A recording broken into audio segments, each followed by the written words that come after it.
He built cabinets in his garage.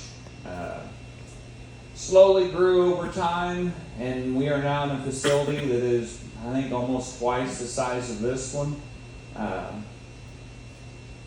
Back in the 70s, 80s, 90s, probably up to the 2000s, we had a shop just like your guys's. We had an owner.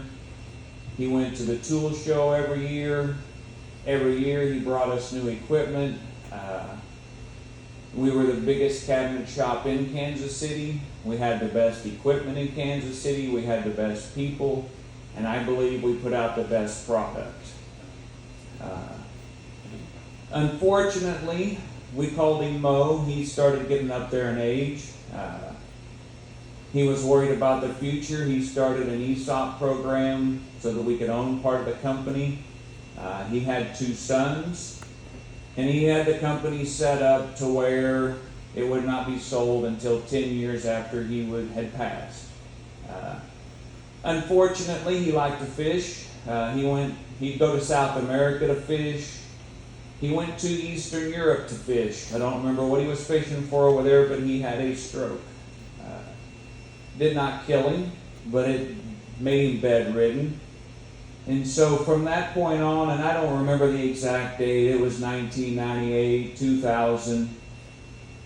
From that point on, investment in our company stopped. He was gone, and we were just using what we had to exist, and there was no more investment in the company.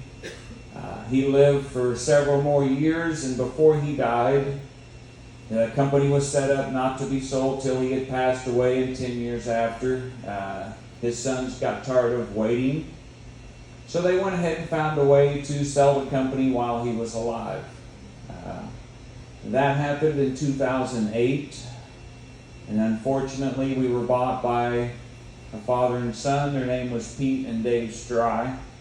A couple months after they bought it, the unfortunate happened. The Great Recession took effect.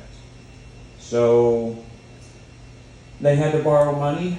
They borrowed it from Advantage Capital, and they got so far in debt that Advantage Capital come in, kicked them out of the company. We merged with another company. It was called Olympic Cabinet Company, and I believe that is where Steve come from. Steve, if I'm leaving anything out, feel free to chime in. So when Advantage Capital took over, they thought it would be a good idea. This is where we can empathize with you guys. They thought it would be a good idea if we were Quality Wood Products at the time. They thought it would be a good idea to merge Olympic Cabinet, because I guess Olympic Cabinet must have owed them money too. So they merged us and Olympic together. So the difference is they didn't stay there and we stayed in our shop, kind of like Kansas City and Custom Woods is. They moved us into our building. So imagine Kevin buying us and you guys moving in our shop, or us all coming over here and learning each other, learning different processes, arguing over whose processes were better. It was a rough transition. We got through it. Unfortunately, Advantage Capital wasn't happy with the job that management was doing, and they come in and threw those people out, and I don't know how, but we should have been closed. They kept us open.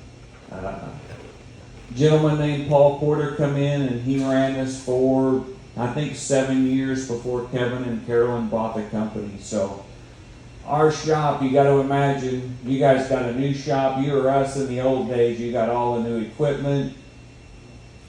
You're on top of the cabinet world right now. We had, in probably 20 years, our biggest acquisitions was an edge bander, a couple saw stops, and the real big one was a new overhead sander for all our doors and stuff. That's it in about 20 years.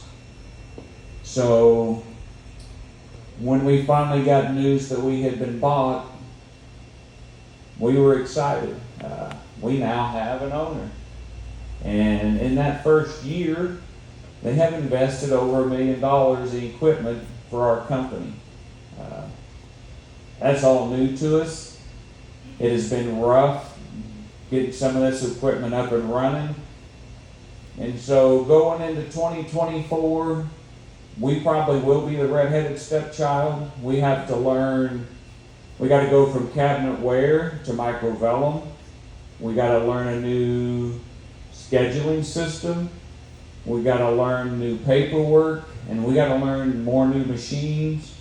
And we got to go from dado construction to Dow construction. So I expect us to struggle in 2024. I'm just going to be honest with you. Our bonuses this year, we failed to get it in the first quarter.